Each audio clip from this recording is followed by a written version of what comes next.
This is a testament of what the protests look like in Abuja.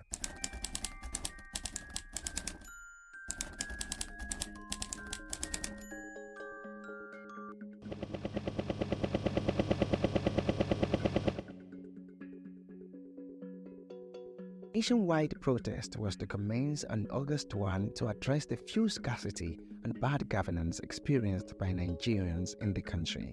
The protest, which started on a beautiful Thursday morning on the 1st of August at Moshood Abiola Stadium FCT around 9 in the morning, was heavily guarded by forced military personnel, armed to the teeth.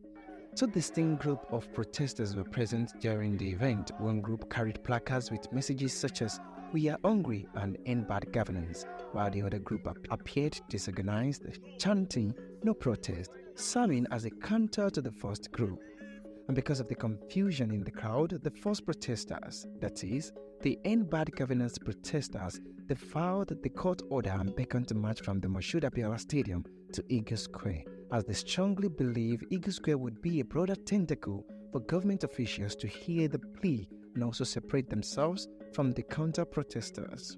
While the march to Eagle Square, most of the security operatives also followed suit, while some other people joined the protest, mostly local women and young northern boys.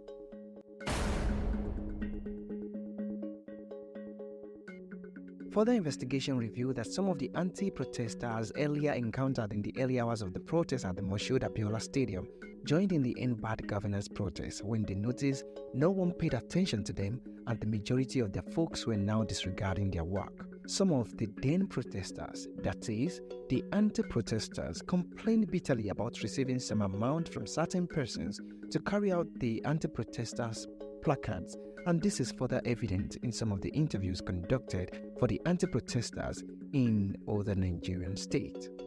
Why you want to say no protest? It's because of the 5,000. It's because of the 5,000 naira they give to us this morning. Yes. That's the reason why we come out to say no protest. To say it's not in our mind to say no.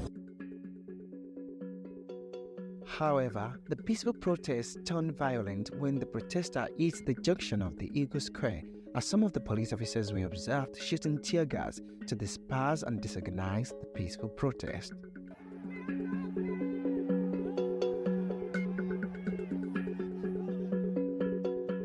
Despite the circumstances, the determined protesters, as many returned to the scene multiple times, up to 4 occasions. This persistence led to confrontations with police officers, resulting in some protesters being detained and subsequently released after being subjected to physical force and tear gas. The use of tear gas or canisters caused various mild injuries among the demonstrators, including red eyes, swollen faces, and breathing difficulties, with some fainting. In many cases, fellow protesters revived those who fainted by using premium water spirit or applying petroleum jelly. Amid the chaos, some lower-class citizens from the northern regions attempted to retaliate against the police tear gas with stones, but they were quickly cautioned by the protest organizers and some other concerned citizens, most of whom complied.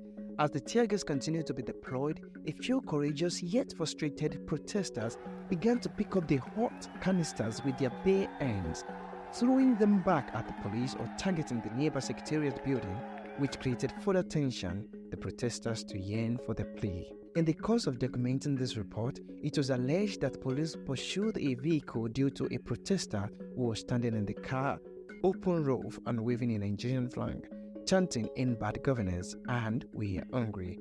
The chase lasted for several minutes until the car made a quick 360-degree U-turn and headed down quietly towards the Central Mosque. The protest, which began at 9 a.m., remained active till 2 p.m. with a growing number of participants. Shops were closed, businesses ceased operations, construction activities were stalled, the central business district was nearly deserted, and only a few vehicles marked with leaf cards in solidarity were observed moving through the areas.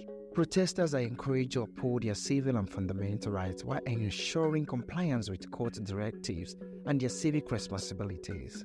The Inspector General of Police, Mr. Egbetoko, has assured that the right of protesters will be safeguarded and there will be no infringement upon their fundamental freedoms.